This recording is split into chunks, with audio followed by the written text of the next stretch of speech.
mercredi, bon Disney News. Je suis de retour cette semaine avec les nouvelles après une semaine à Disney. J'ai essayé de vous faire un live, mais j'avais de la difficulté avec la connexion, donc j'ai dû abandonner le projet et il faisait tellement chaud que mon cellulaire surchauffait à toutes les 10 minutes. Donc je devais prendre des petites pauses d'air climatisé pour refroidir mon cellulaire. Mais bon, c'est des choses qui arrivent. Donc là, cette semaine, je reprends la routine normale des mercredis Disney News. On va commencer tout de suite. Il n'y a pas énormément de stock cette semaine puisque on est tout juste après le D23 et ils ont tellement fait d'annonces là que je m'attendais à ce que les semaines suivantes soient un peu plus tranquilles. Donc pour commencer, Disney a annoncé le retour des After Hours. En fait, ça l'a jamais vraiment arrêté, mais il n'y en a jamais durant l'automne, puisqu'il y a les parties d'Halloween, ensuite il y a les parties de Noël, donc ils se concentrent vraiment sur ces événements-là. Donc en 2025, les After Hours reviennent pour Magic Kingdom, Hollywood Studios et Epcot. À Magic Kingdom, il y a plusieurs dates entre janvier et mai. Pour Epcot, c'est entre février et septembre. Et pour Hollywood Studios, c'est entre janvier et septembre. Toutes les informations sont sur le site internet de Disney avec les dates, les prix et tout. Donc, je commencerai pas à vous donner toutes les dates parce qu'il y en a vraiment beaucoup trop. Donc, c'est vraiment des dates par-ci, par-là durant ces périodes-là. Donc, si jamais les After Hours vous intéressent, vous pouvez aller sur le site de Disney et booker vos After Hours.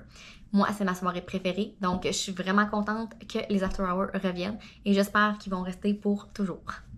Ensuite, à Magic Kingdom, Jungle Cruise est maintenant fermé depuis 2 jours pour rénovation. C'est pas des grosses rénovations, c'est au niveau de ce qui est sous l'eau. Donc, probablement la track pour les bateaux et tout, qui est en rénovation.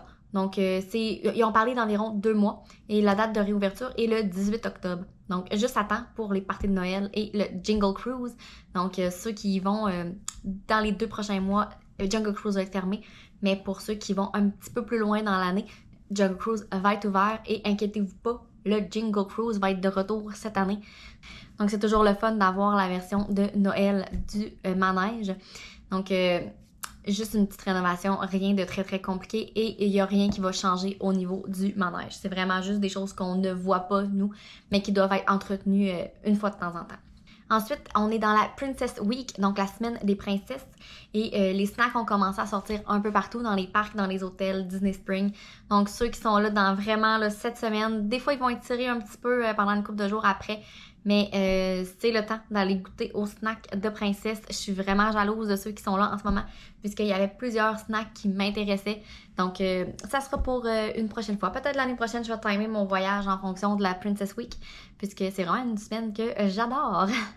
Ensuite, à Epcot, il y a le festival Food and Wine qui commence demain, donc le 29 août, et ça continue jusqu'au 23 novembre, donc tout l'automne comme d'habitude. Les booths sont installés, tout est prêt à être ouvert pour demain. Donc, comme d'habitude, booth avec nourriture un peu plus automnale, la marchandise par rapport au festival et bien sûr les concerts Eat to the Beat à la scène au pavillon des États-Unis. C'est des concerts qui sont quand même très appréciés de tout le monde puisque c'est des groupes ou des artistes qui étaient très populaires avant, qu'ils sont un peu... Ben, c'est pas qu'ils sont plus populaires, c'est juste qu'ils sont moins actifs. Donc, les Hanson qui vont être là quand que moi, je vais être là. Donc, je vais peut-être aller les voir vite, si je suis capable d'attraper Umbop au passage. Ça ferait mon bonheur, puisque c'était vraiment un groupe que j'ai beaucoup apprécié quand j'étais adolescente, mais ils n'ont pas marqué ma vie. Mais ça serait quelque chose quand même le fun que j'aimerais voir Umbop en live une fois dans ma vie.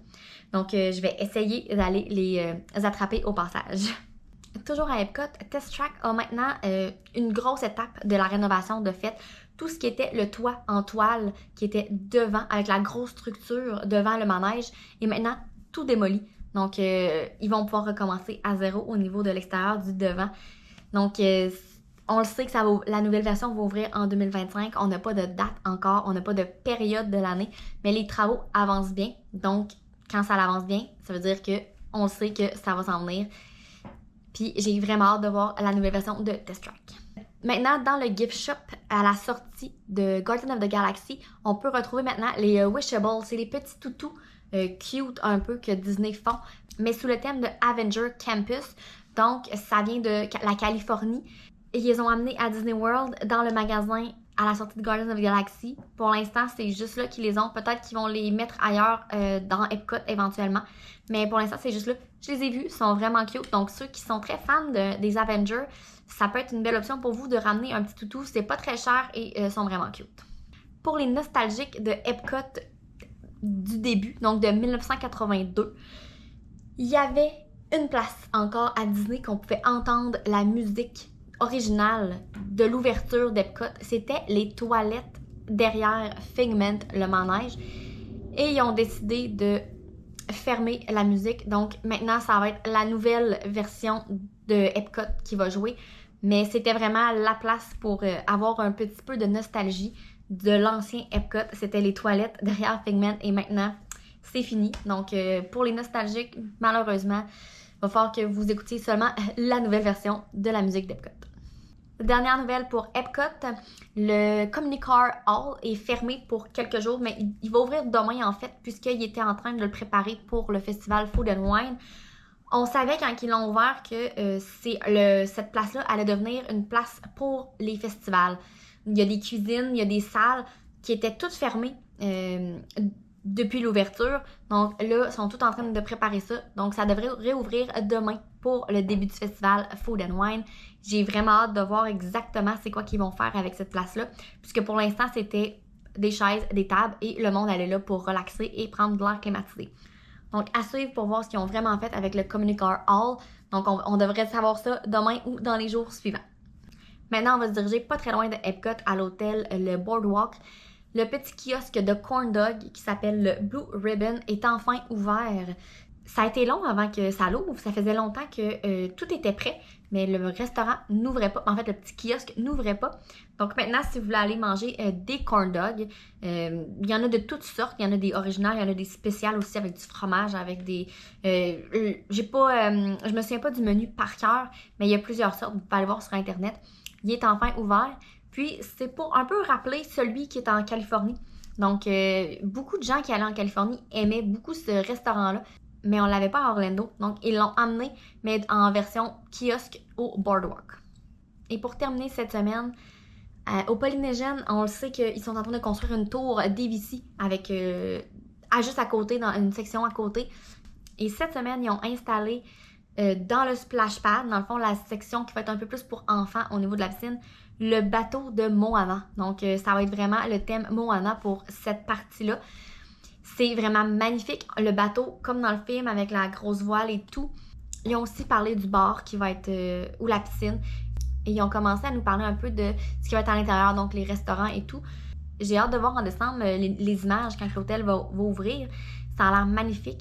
Et c'est très dispendieux, une chambre à cet hôtel-là, versus l'ancienne partie du Polynesian, c'est quasiment le double du prix. Et si c'est comme les autres hôtels, entre autres comme au Contemporary, ceux qui sont au Contemporary peuvent aller se baigner à la piscine DVC du Bay Lake Tower. Donc si c'est le même principe, si vous logez au Polynesian, l'ancienne section, vous allez probablement pouvoir aller vous baigner aussi dans la nouvelle section du Polynesian. Mais pour ça, on va attendre d'avoir les nouvelles, mais normalement, ça devrait être comme ça que ça va fonctionner. Donc, ça va être tout pour cette semaine. Là-dessus, je vous dis de passer une belle semaine. On se voit samedi pour mon vidéo à Disney. Sinon, on se voit mercredi prochain pour vos prochaines Disney News. Bye!